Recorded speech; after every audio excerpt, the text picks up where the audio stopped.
Hey, good evening, and welcome to the Journal of the American College of Radiology's Journal Club. We're so glad you could join us this evening for tonight's discussion, Building the Future of Radiology with Artificial Intelligence. A special thank you to Dr. Jen Nathan and the other members of the ACR Centennial Future of Radiology Committee for helping to plan tonight's program. My name is Christoph Wald, and I'm a radiologist at the Leahy Clinic in Boston, and currently also serve as chair of the IT Commission for the ACR. It's my distinct pleasure to host this discussion tonight, which I sincerely hope will be somewhat stimulating.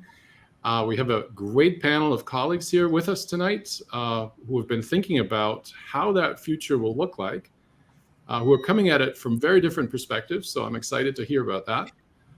Rather than rattling off a long list of names and titles, I'd like to go around our virtual stage and ask each of our esteemed panelists to introduce themselves. So please, friends, tell our audience who you are and what your interest is in AI and emerging technology. What compelled you to participate in a conversation regarding the intersection of AI and clinical radiology? And sort of in no particular order other than what I see on my screen here, I will start with Jim Thrall. So I'm Jim Thrall, Chairman Emeritus of the Department of Radiology at Mass General, former chair and president of the American College of Radiology. And I was excited to be on this panel because I think AI is going to be transformational in all of healthcare, including radiology. We need more awareness, more education, more knowledge in radiology, and I'm delighted that the American College of Radiology is taking a leadership position in bringing radiology into the AI era. Thank you, Jim, for joining and for all of the thought process that you've already put in this in the past, which we're going to get to. So next on the screen is Keith Dreyer. Keith. Thanks, Christoph, and thanks for the opportunity to be part of this esteemed panel. I'm Keith Dreyer. I'm a diagnostic radiologist, used to work for Jim Thrall for a long part of my career. And I kind of lived my life at this intersection of radiology and technology, spending most of my time putting technology in at Mass General Hospital. And since 2016, 2017, that's been artificial intelligence. I'm currently the Chief Data Science Officer at Mass General Brigham, but I also have the honor to serve as the Chief Science Officer at the Data Science Institute.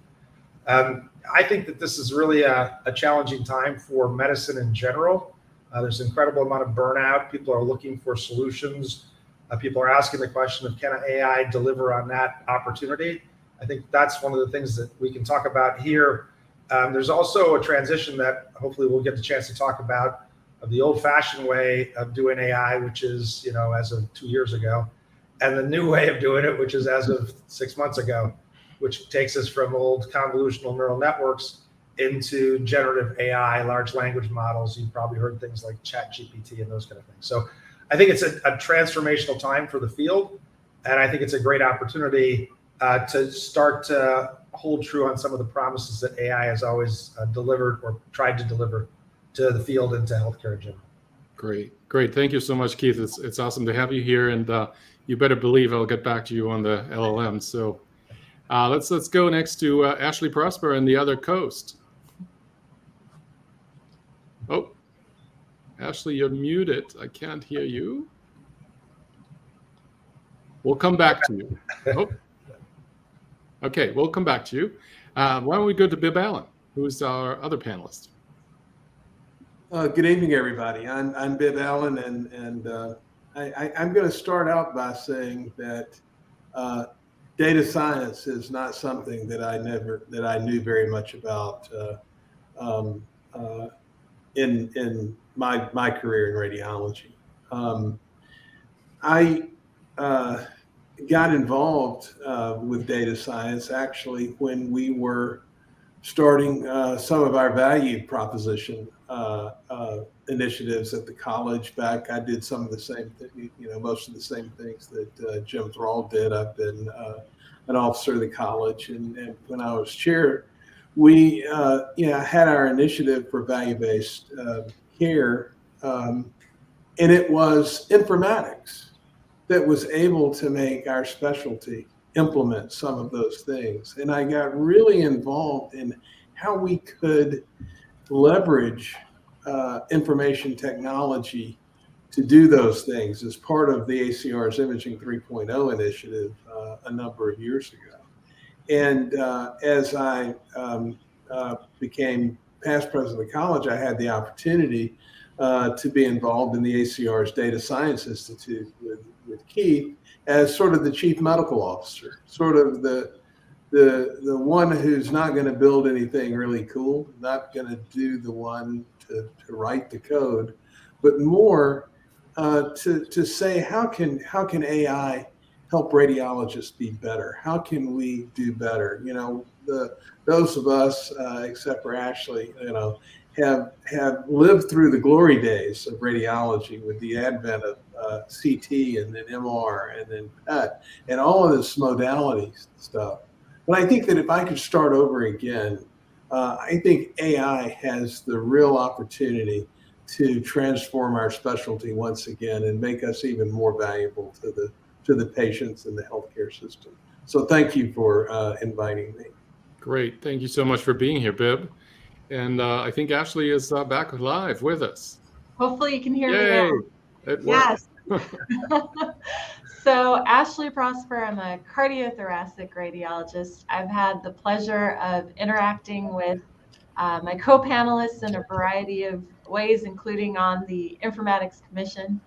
As a cardiothoracic radiologist, I'm really intimately involved in lung screening, and I think a lot about population health.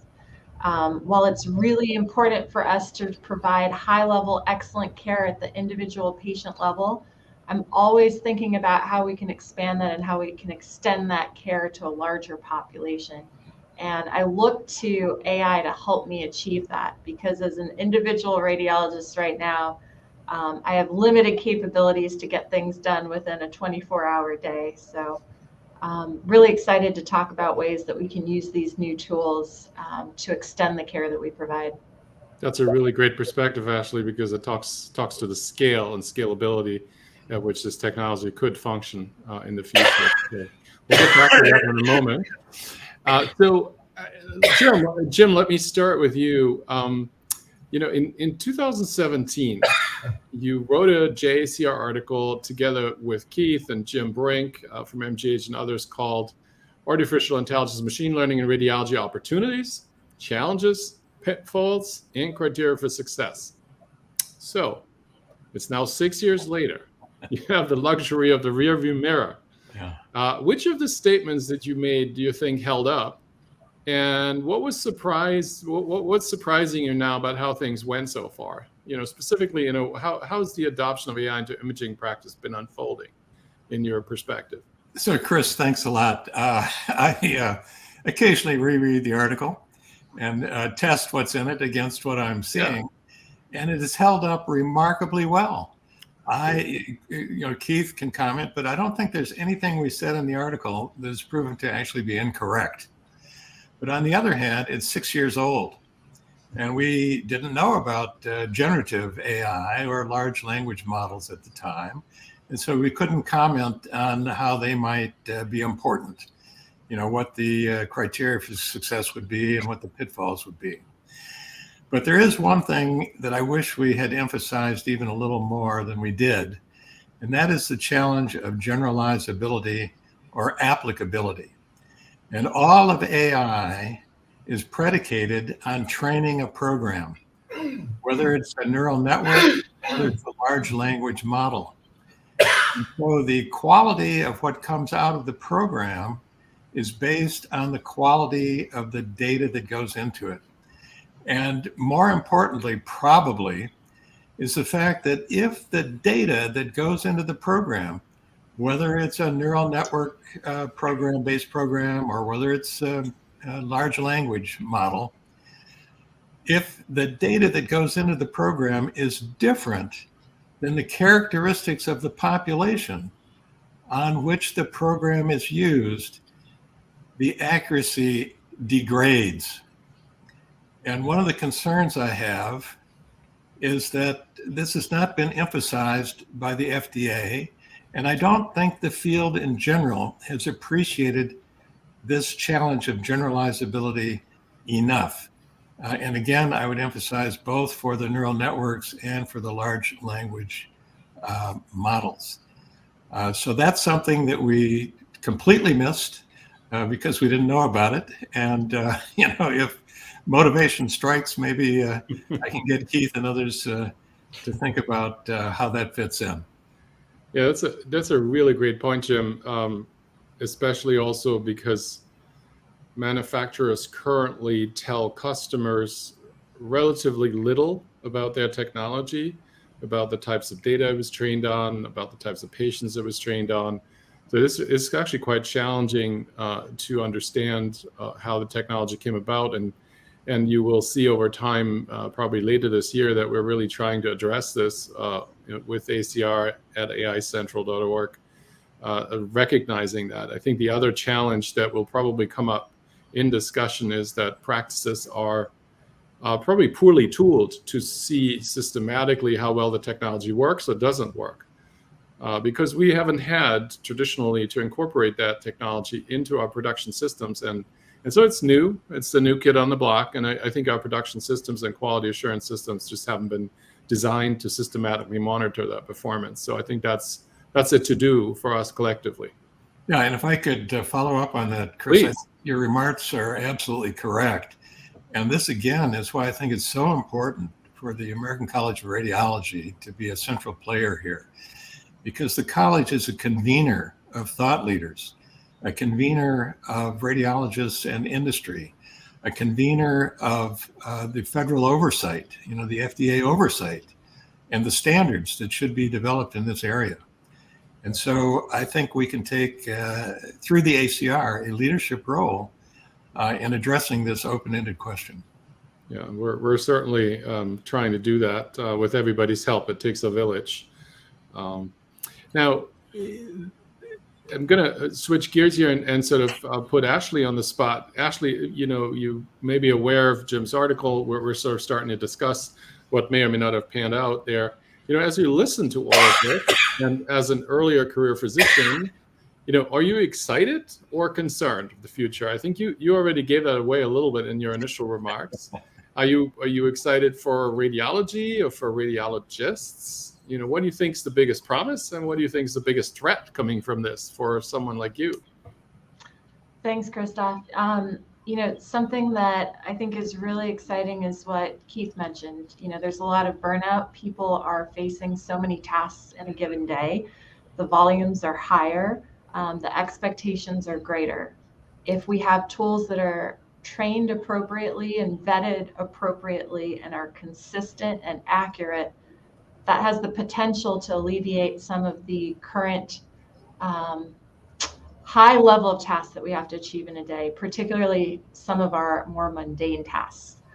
So for example, as a cardiac imager, I spend a significant amount of time contouring the left and right ventricle for volumes.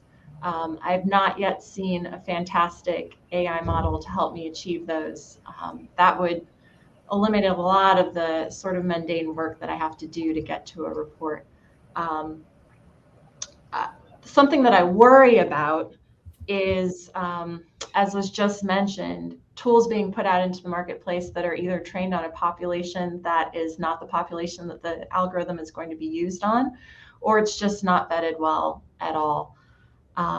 Some of my colleagues here at UCLA, they recently put out an article on generative AI and evaluating questions that patients might ask products like ChatGPT or Bing or other programs about things like lung cancer. And one of the most concerning findings was that a lot of these generative AI models, instead of just saying we don't know or we don't have the answer, they would provide a false answer. And so that's exactly what we hope to avoid, is a model giving us an answer that's incorrect instead of just saying, I can't help you. So these are some of the things that are on the forefront of my mind.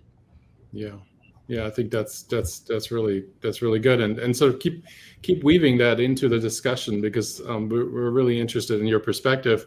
The only reason I say that is I spent a lot of time on screen, certainly with Keith and Bibb, and and getting additional perspectives is always extremely helpful. So thank you for that. Several of you have actually already made mention of large language models or generative AI, whichever term you want to use. And so that is, in fact, the latest rage. Certainly has popped onto the public scene late last year and is rapidly taking many professions by storm, including our own, although the non-regulated professions are certainly more affected, marketing and so forth. So let's talk a little bit about that. We've sort of prompted Keith to put a little bit of information together. Let's talk about large language models for a moment. We actually recently launched them in a member-facing manner at the annual meeting of the ACR at our DSI booth. And Keith was so kind as to give a talk at the Data Science Institute Summit a couple of weeks ago. And so I'm going to ask Keith, for the benefit of the audience and everyone here, to sort of give an encapsulation of that talk. Would you please discuss sort of the transformational potential of this technology as it gets incorporated into radiology practice? So Keith, I'll put you on the spot on that one. Sounds good. Sounds good. Most people that know me know that I can't talk without PowerPoint. So Abby, can you put up some PowerPoint? Perfect. Thank you. So this was the title here. It's this triple transformation. And next slide, I'll talk about what those are in my mind. I was just kind of thinking back. Next slide. Yeah. So basically, there are 3 different transformations that we lived through. Sorry for some of the formatting here.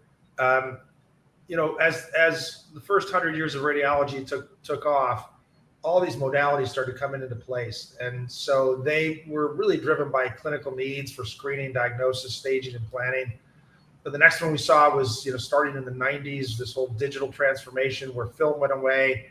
And it was really for efficiency and savings and quality, the operational initiatives that did this. Although there was some upside as well, teleradiology kind of took off through that, as well as preparation for artificial intelligence, kind of the hope that it would come. And for those of you that remember those days, it was early CAD for mammography, et cetera. And then most recently is this whole AI transformation, and it's just starting. So it promises to do computational activity like analysis, assisting, predicting, interpreting, recommending, and at some point autonomy. Next slide. If you look at transformations in general, I think that we can see that AI is going through this same thing. So the early days of technology is really when the functionality starts to become established. When you get into the middle of the transformation, you're increasing penetration broadly. It becomes much more stable, much more reliable. And I think this is kind of what Ashley's speaking to is, it's early. So this stuff does crazy things you don't design it to do. You got to get the bugs out, and that just takes time. And then when it gets to the mature point, you've got this real high reliability, very widespread. It becomes very, very ubiquitous. Next slide. These are really pictures of telephonists and telegraph operators. And next slide. So you'll see that, oops, can you back up one? Oh, that's okay. Next slide.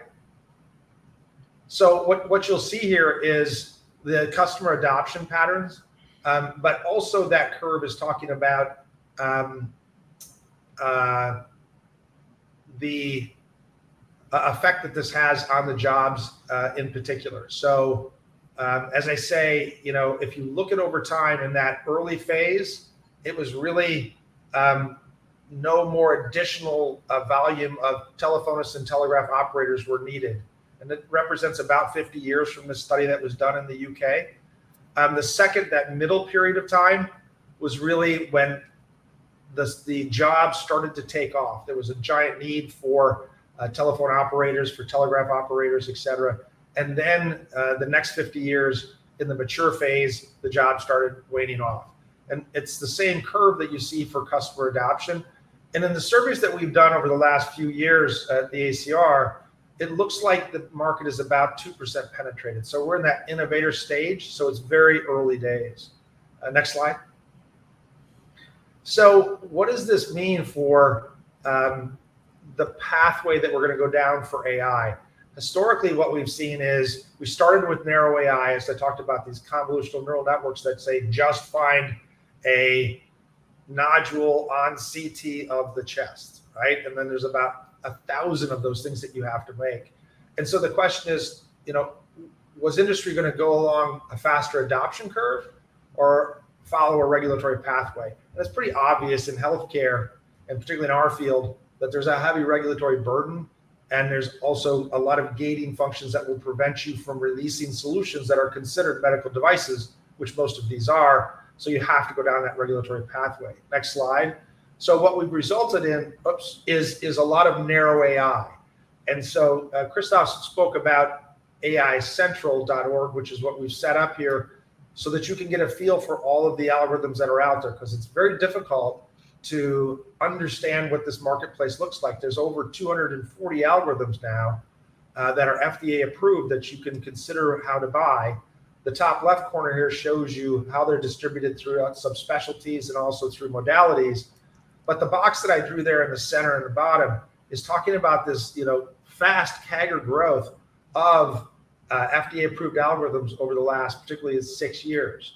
And this is all off the backs of convolutional neural networks, those single-point solutions. Next slide. So this was all, as I said, happened through these convolutional neural networks and recurrent neural networks. And as of late, in the last just couple of years, transformers came on the scene, which is really these foundation models, generative AI, large language models, et cetera. Next slide. So this is what this looks like. So basically, and this is what we were actually able to show at the annual meeting, and also we're going to put this up on AI Lab permanently so that you can actually look at it and see what comes out. So basically what this is this could be a radiologist view of what they might be doing with generative AI. The left side is a patient's report. There's a previous report behind that. And then the user prompt is in the top, and you could type anything you want. So in this case, they said, please provide all quantitative findings in a table format.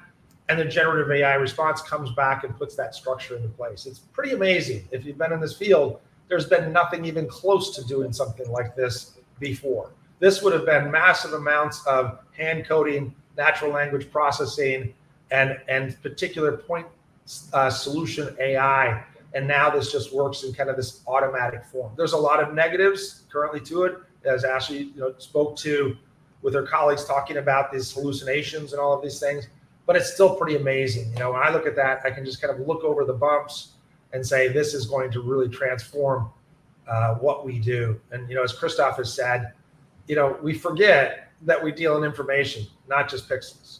And this thing is made all about to understand information and to communicate to humans in a human fashion, because it got trained over the internet. And so it looked at all the data that we've generated for decades, and now it understands how to speak, quote unquote, human. Next slide. Sorry about all this overlapping text here, but basically what you will be able to do. So currently these large language models are just starting to understand not only text, but images as well. So you can picture a state in the future where you could look at a CT like this and get the history, a brief history to say 40 history of jaundice and nausea, and say, what are the imaging findings? And it could come back and say a 2-centimeter cystic mass in the head of the pancreas. What would be the mechanism that I would use to treat this? And it would just kind of be able to talk to you and converse with that generative AI approach. Next slide. So basically, sorry, this is a deconstructed slide here, but basically the previous pathway that industry has taken is that to the right, the regulatory pathway, making multiple narrow AIs, right? The 240 that I was just talking about. And now there's this adoption path of generative AI. It's almost like when Google came out for searching, everyone just did it. You just figured out how to use it in your day-to-day work. That's kind of what's happening with generative AI, despite the fact that it's got these issues. I think a future state is going to be kind of these two coming together. And that's what I was showing on that combination over there, where generative AI is going to orchestrate all these multiple narrow AIs. Because one of the things I think we can get to here is, if you were fortunate enough to have the money to buy 10 or 15 or 20 solutions today in narrow AI solutions, you'd realize what a nightmare it is to try and make those integrated into your day-to-day workflow in a way that doesn't slow you down even more. And so I think that we might call on generative AI to solve some of those tasks. And I think in its current state, it's going to be very difficult to get FDA approved. But if you back off what it is it's supposed to do, and it just acts more like an assistant to kind of put things together for you, then it doesn't become a medical device. And I think that's where we're going to see it probably first used in our space. Next slide. Yeah, so, you know, this fellow Pedro Dominguez wrote this great book called The Master Algorithm in 2015. And he's the one that said it's not man versus machine, it's man with machine versus man without. And this was that curve that I was showing you before. So if you look at 150 years of this deployment of this technology for telegraph and telephone operators, right? Really basically telephones coming into place. The first 50 years, it didn't really impact jobs. It didn't increase them, it didn't decrease them, it didn't have much effect at all. And this is seen again and again as technology comes in that early phase. Then you get into that middle phase and it really ramps up jobs. There's a giant need for more and more, like imagine radiologists. The problem here is it's going to be much longer to train radiologists than to train telegraph operators. So there's going to be a very challenging time when we get to that phase where this is in the takeoff in the middle phase. And then when we get to the far side of that, if we follow trends like other areas that have advanced technology, it might be a decline in jobs. Fortunately, by these curves, that's 100 years from now. But what I would argue is that it's not this man versus machine, it's man with machine versus man without today.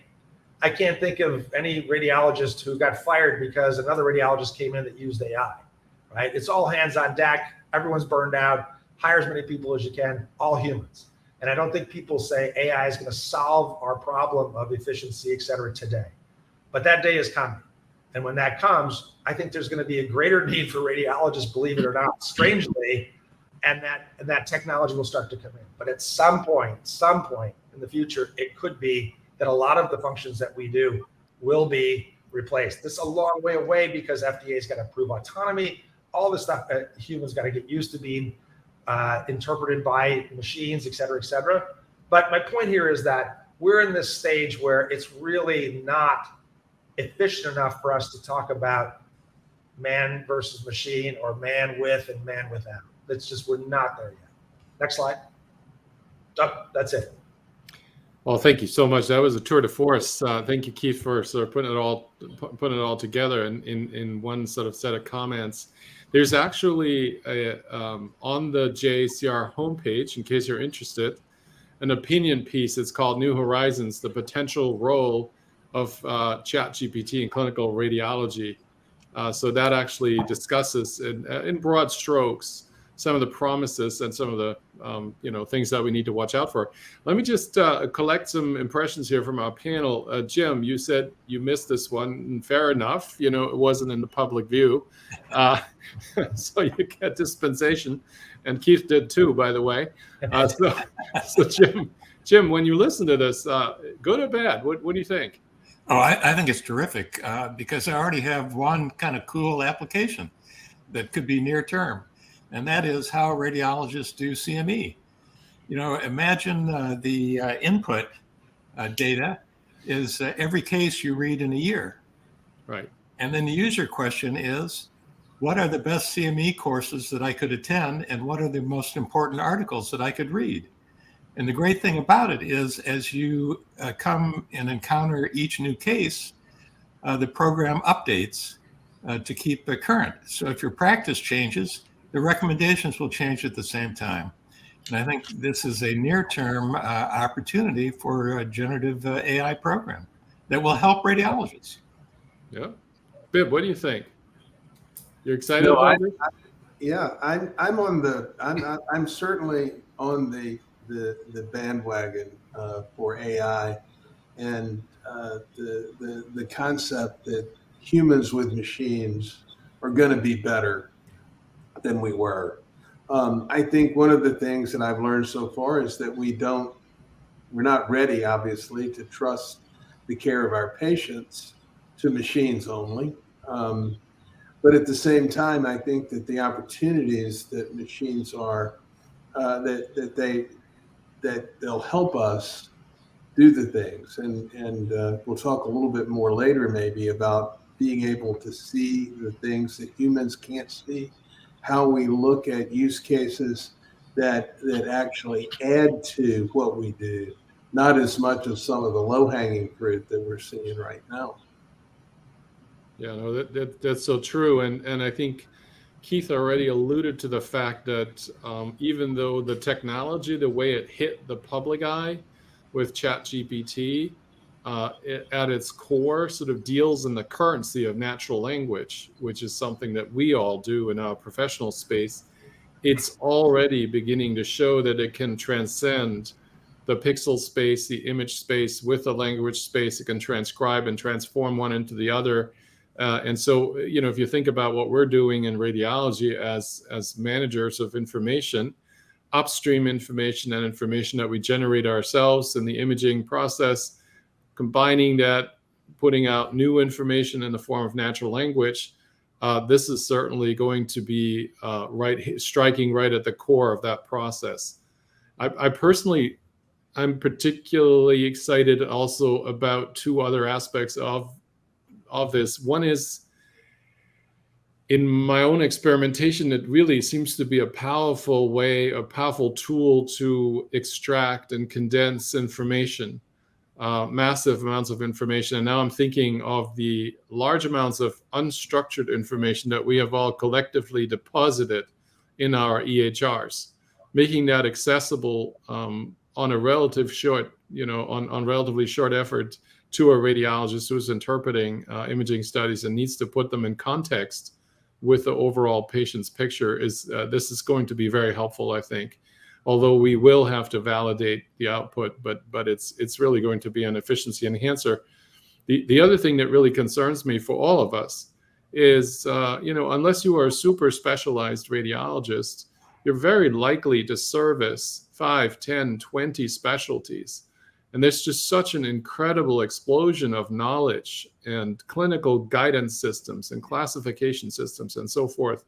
We really do need a multi-purpose Swiss Army knife tool that can bring those systems to bear when we formulate our impressions. And I think to believe that individual human radiologists can keep up with that knowledge explosion is just delusional. And so I think we really need that. Ashley, I haven't gone to you yet on LLMs. Yeah, well, I think you just really touched on a nerve for me, Christoph. I think about a case that I read with a resident yesterday. I was looking at a patient who had multiple radiation therapies for lung cancer, surgical resections, multiple chemotherapeutic agents, and I saw something really high density in the lung. And I thought to myself, there are two possibilities here. It could be a fiducial marker for radiation therapy. It could be a coil, maybe something bled at some point. If the lung was so distorted, I was struggling to figure out what it was. And this resident and I literally spent at least 20 minutes looking in different places in the chart over the past 10 years for this patient's history to try to get to the right answer, because I didn't want to just spew something in the report. I wanted to find out exactly what it was and when it had been placed. And I thought to myself, I think it was a valuable endeavor. It was a valuable endeavor for the trainee to see, how you actually get down to this information, but it was woefully inefficient. I could have read, 3 additional CTs in that time. And if we had an effective LLM to comb through that chart, not only through the charts at my home institution, but the charts that had been uploaded from outside institutions, the IR reports, the CTs, the MRs, the radonc notes, the oncologist notes, I wouldn't have had to struggle like that. And I could have extended care to additional people that day. So I think there's a lot of room to implement LLMs to help synthesize all of this complex information that's unstructured and is coming from so many different sources. That's a great anecdote to highlight that issue specifically. And, when we talk about practicing a top of license, it's certainly not top of license to be scrolling through pages and pages of text. What's top of license is for you to ask, was a coil implanted, was a radiation seed implanted in this patient, and to get an answer and then validate that. So that's a really great example. All right. So It seems like the panel is sort of sharing the excitement about how this is going to find its way into our practice.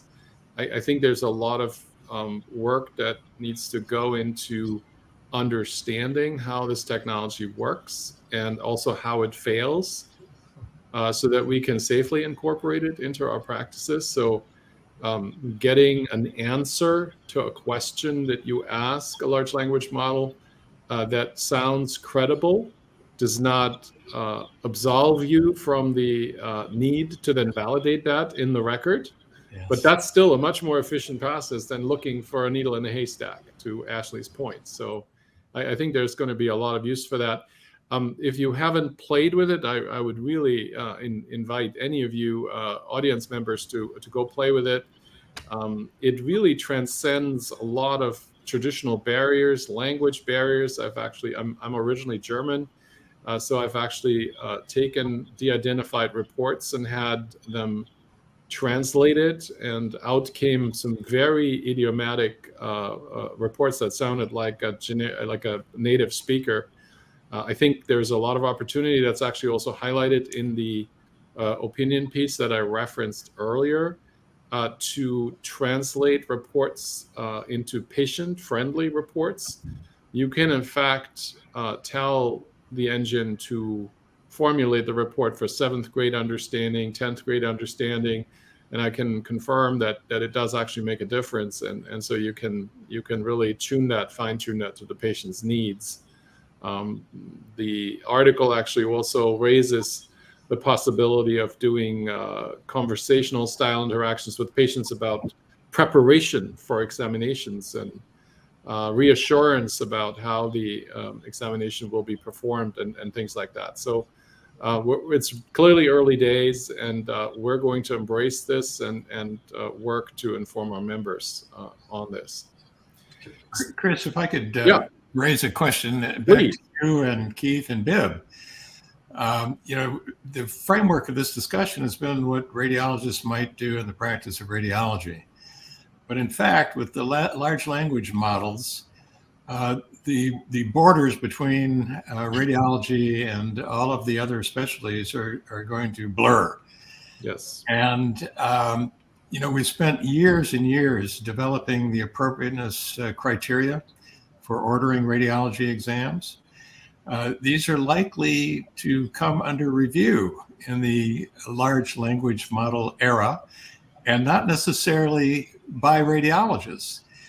So I think we need to have a strategy of reaching out to at least the larger referring specialties to see if we can harmonize the use of these models, particularly when it comes to things like appropriateness criteria. I'd be interested in others' comments. Yeah, I think we've done some experimentations at ACR. You can actually use so-called meta prompt, which is like to tell the large language model to apply one or another set of appropriateness use criteria. So you can actually make that a constraint of your question to the bot about what is the appropriate next step, and we'll make it specific for imaging. That then also means that institutions can choose to program the use of their engines in such a way that the preferred criteria will always be applied. So in a way, you can almost engineer a single or multi-guideline use when such questions are being asked in your health delivery enterprise. So that's probably a more reliable way of bringing appropriate use criteria to bear in clinical practice than to hope that your practitioners are individually understanding or using them. So I think to the at scale comment that Ashley made earlier, this probably allows you to leverage that insight at scale in institutions. What do others think? I was going to say, this is a tough time to make predictions because it's so early. But if I had to kind of just guess based on what I've seen, so my biggest gripe about the last 6 years of AI is back to Jim's point, is that this stuff just doesn't generalize well. It was designed to solve a specific problem with specific data. And if you think it's going to do something else, like be able to diagnose on a different age than it was trained for, and a different device than it was trained for, it fails. This is the exact opposite. This has been trained on everything in the world, internet, and it fails for a different reason, because it's not specific enough. And so I think the magic is going to land this stuff right between the two. So for example, what people are doing to look at to solve this problem of hallucination is to say, to what your point, Christoph, is to say, okay, you say, like to Ashley, you say that's a coil, and you say that that was placed in 1984. Prove it to me by showing me the chart that says exactly that, right? And so it's this combination of generally understanding everything and then specifically answering the question. I think that's going to be the magic. So like Christoph said, Jim, what we're doing at the ACR was, we said, given this chunk of a patient's medical record, tell me the exam that's most appropriate, but do it by referencing the appropriate spot in the appropriateness criteria of the ACR. And it comes back and tells you which one of the appropriateness criteria is necessary. I mean, it's an interesting question to ask, but is it going to be better that you have a referenced information that is maybe old? It's not, current as of a week ago, maybe a year ago when it was written, or is it better to have a little bit of hallucination, not so deterministic, a little more stochastic, and get an answer that it comes up with? So Keith, do you think we can resolve the dueling criteria by looking at outcomes, allowing the large language models to actually look at outcomes from, let's take screening mammography for breast cancer. Yeah. We have at least 3 or 4 different sets of appropriateness criteria promulgated, by the federal task force, by different professional organizations. And we certainly have our point of view from radiology. I see an opportunity using generative AI to harmonize these. Yeah, I think that's right. I think, it's a different form of feedback loop, but I think that's how you're going to make this generative AI be more accurate in our domain.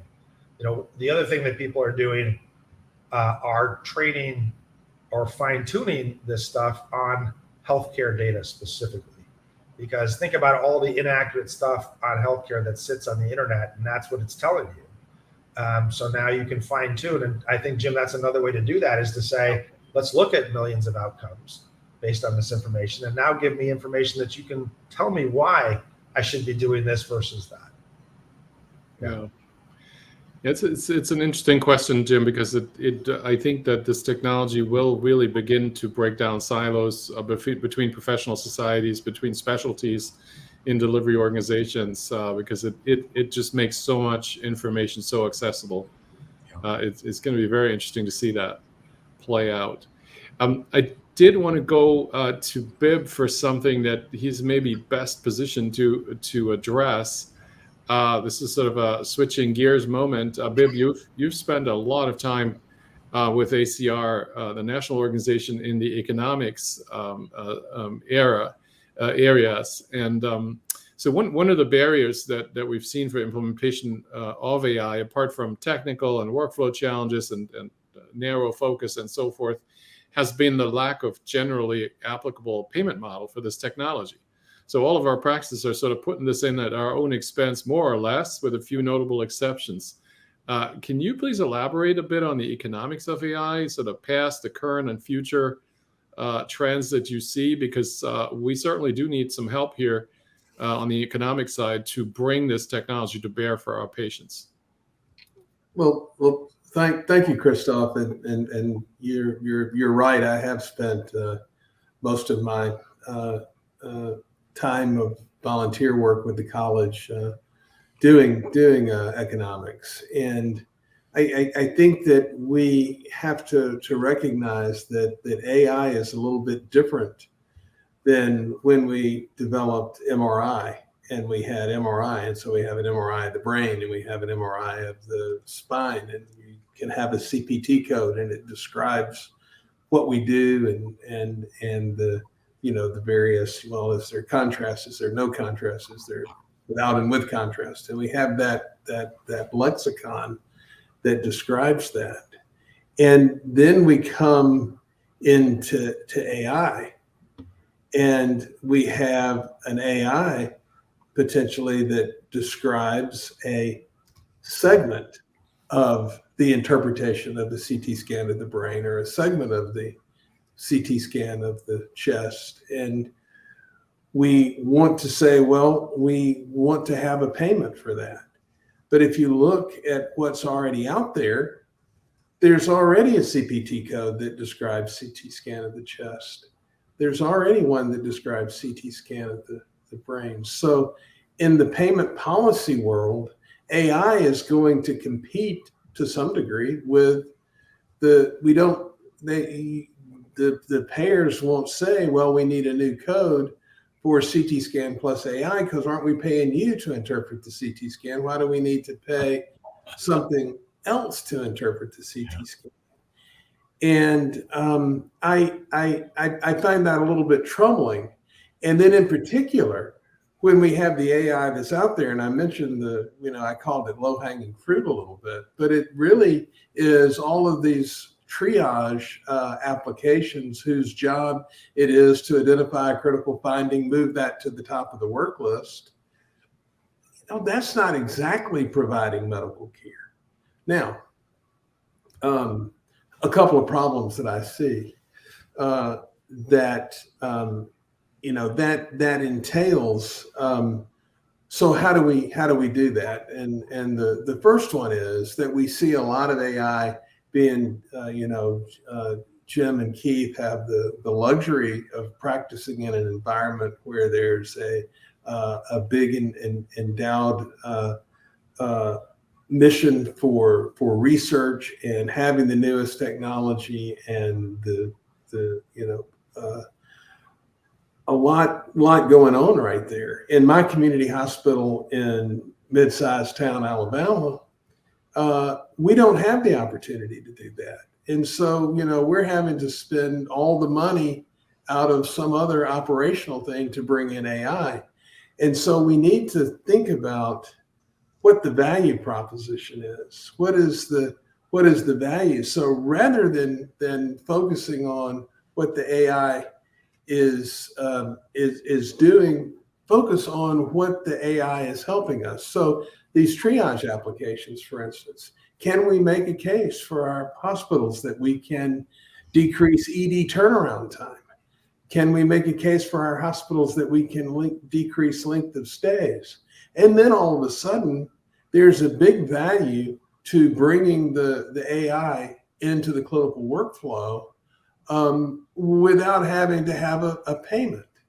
I'm a big fan of saying, well, couldn't the models basically live with the modality? And I know that there are a lot of technical challenges, but if your pneumothorax detector lived on your portable chest x-ray unit, and it was just part and parcel to the software upgrade, I'm old enough that I can say that we've all, I remember our initial 1.5 Tesla magnets with slow gradients and, did nothing. And we paid about $1.5 million for it. And now you can buy a 3 Tesla magnet with all the sequences and all the stuff. And guess what? We pay about $1.5 million for it. So I see the ability to bring that technology into how we do that, how we pay for it, how we depreciate the value of that equipment. The other thing that I see is doing the things that humans can't do. The things that have CPT codes now, that are having payment made now, are all of the things that do things that humans can't do. So the quantitative functions, Ashley's going to love the fact, that there's going to get fractional flow reserve paid for, to some degree, for starting in 2024. Absolutely. So, but because it's doing something, as that humans can't do.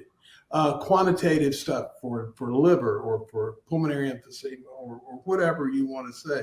Population health, the work that Perry Picard is doing about, looking at all the patients that come through our ED and then finding things, figuring out how to translate that into the medical record for atherosclerotic calcification and liver and BMI and muscle mass and all of those types of things that we humans really wouldn't do in the course of routine care, but can be really impactful for patients. And so I think that that's a little bit of the direction that we need to consider.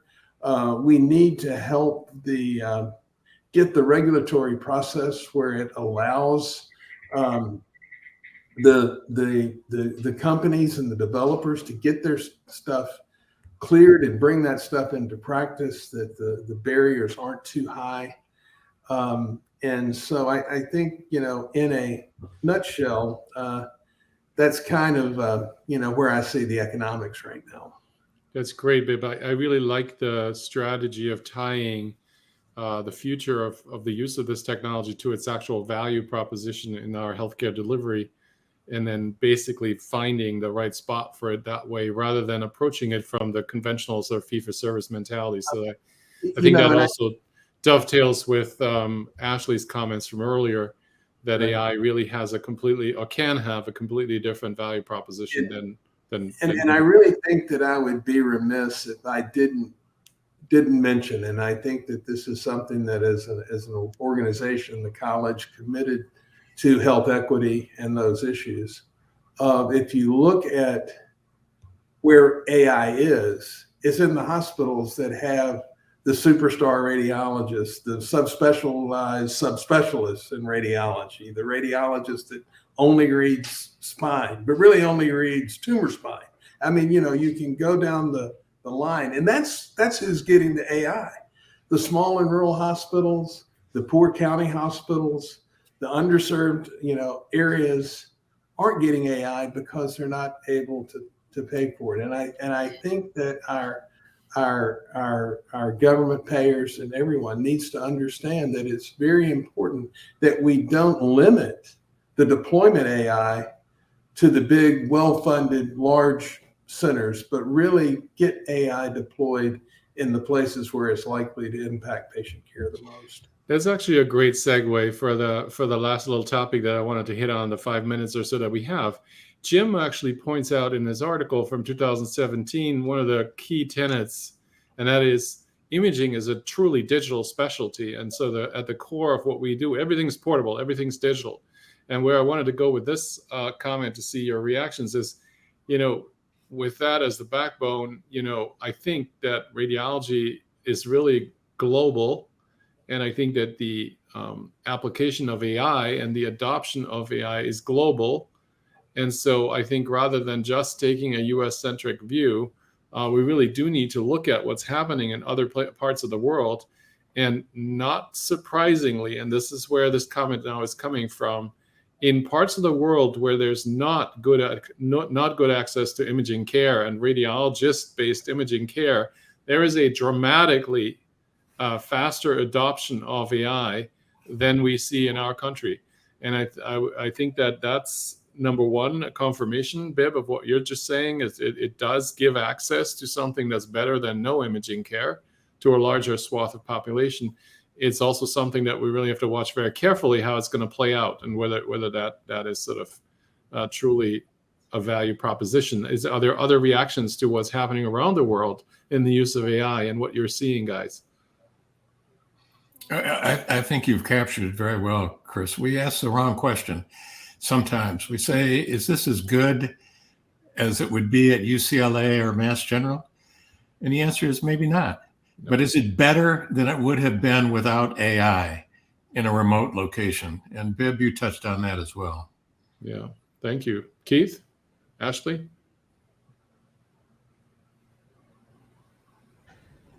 One of the things I think about is, I think this is somewhat related, is risk assessment. So there have been some models that have come out lately from our colleagues at MGH, looking, again, I'm going to touch on CT chest because that's my space, but lung screening, and not only looking at one exam, but looking at, 6-year risk of developing cancer.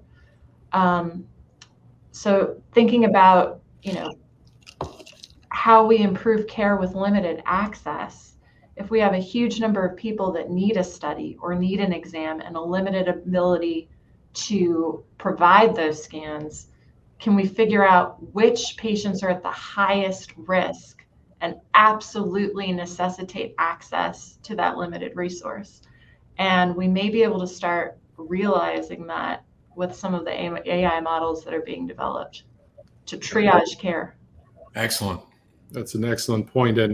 And quite frankly, building on that, I think you're saying it, I think Bibb's been saying it in his comments, and it was also in the international comment, the current model by which we deliver imaging care is neither scalable nor sustainable. It works well where it works well, and it does not work well for most people or for a lot of people. So let's be honest. I think there's a moral imperative to find ways in which we, in combination with technology, used in the right way, can actually expand our footprint and the ability to reach patients. I'm going to throw out a little interesting anecdote. We only have 1 minute, so please be concise. Well, I know I'm from the South, but I can speed it up a little. In my work with the International Society of Radiology, and the idea that if we can get to underserved areas, things like mammography, TB screening, and so forth, and use AI to help them decide who can go home and who needs to go to the clinic and that sort of thing, it would be huge. Yes. And it's very interesting because the hurdles, though, are deployment of a obstetrical ultrasound model that was built in Europe into Kenya, and it failed miserably. But they retrained the model using the local data, and they built a model that worked in Kenya that didn't. And back in Europe, hey, it worked even better. So this idea of using techniques of transfer learning and federated learning can have the ability to do that as well, and tune the models for where you need them. So that was it. And I did it in less than a minute. No, wonderful, Bibb. No, I think it hopefully inspires the larger community out there who's listening, that this is also a way in which you can become active in supporting communities far away from home. I think many already do that through Rad Aid and other similar organizations, but that is one way in which we can impact a lot of people. Well, guys, you've been a great bunch of discussants. We could probably keep going here for another hour. I really want to thank you panelists, Dr. Thrall, Dr. Dreyer, Dr. Prosper, and Dr. Allen, for sacrificing some of your precious evening time here so we can have a fireside chat about AI. I'd like to thank the ACR staff, especially Abby Faulkner, for their technical assistance. And again, the Centennial Committee for the ability to address this important topic of emerging technology here with a broader audience. There will be a rebroadcast of this available on the JACR's YouTube channel and on Twitter. So you can check the Twitter page for a link at JACR Journal to find this chat and also to submit questions. So thanks again. We'll post the articles that were mentioned here during this conversation. And I wish you all a good night, and thanks again to our panel. Thank you. Thanks as well. Good night. Thanks, everybody.